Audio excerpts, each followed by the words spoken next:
name of God, believe. Tom Robinson. Belief itself is something inherent, instinctual for humans to do. So why does it seem so difficult in modern society for people to believe the traumatic stories of racism still prevalent in today's society?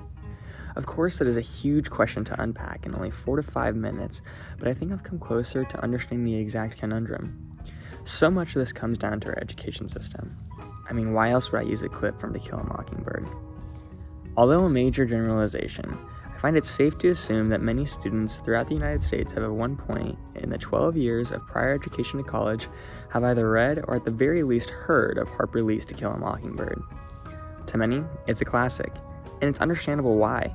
I mean, with so many themes necessary in developing a more mature thought process, it seems like a home run for a teacher.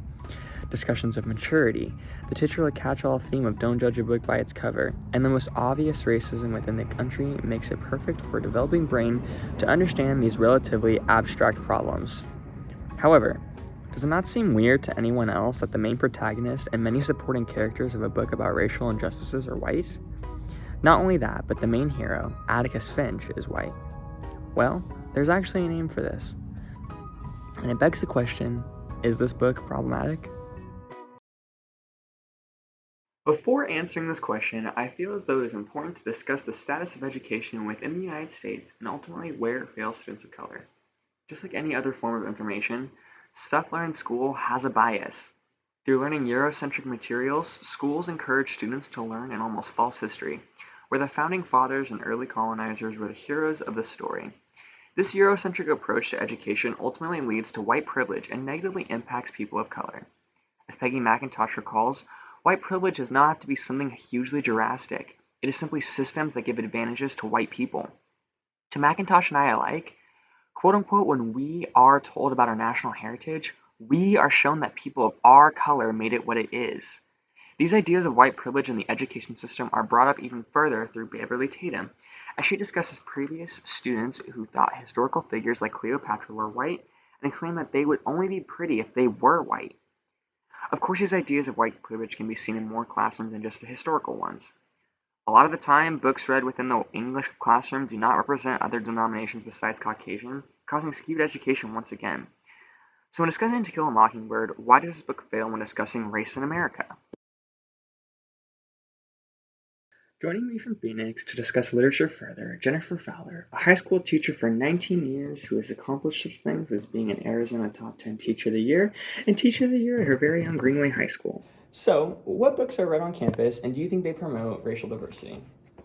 For the most part, on our campus, all of our books are what you would consider the classic canon of books, and I don't think they promote diversity. We do have a few, like To Kill a Mockingbird or Their Eyes Were Watching God that are taught on campus, but for the most part, even those can be somewhat problematic, like To Kill a Mockingbird. But for the most part, I don't believe the books that we teach on campus promote diversity.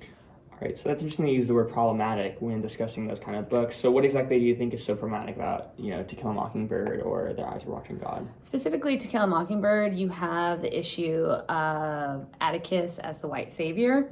I've taught this book for years. I didn't realize it when I first started teaching it. The more you can see that Atticus is, the white savior, he comes in and it's not Tom Robinson's own ethics or goodness about himself that saves him or is the savior, but instead it's Atticus. And Atticus is seen throughout as this great character, whereas there's other great characters. However, districts and places are becoming more educated on the issue, and slowly but surely ideas are changing. I really started to get and look deeper at what I'm teaching, and I realized that education is part of the problem.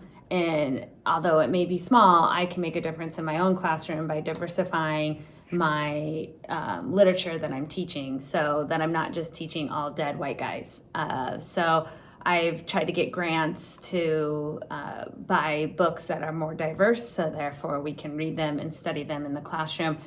Not only that, yet Tucson School District just won a pivotal case in 2016 that lets them have courses specific to different cultures.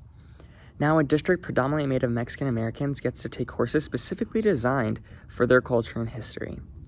Even with small wins like this, the fight to better the education system still is not over. So to answer the overarching question in one sentence, the American education system implements white privilege and white saviorism, which subconsciously makes people have superiority complexes over people of color, while simultaneously making them ignorant to the problem of systematic racism as a whole.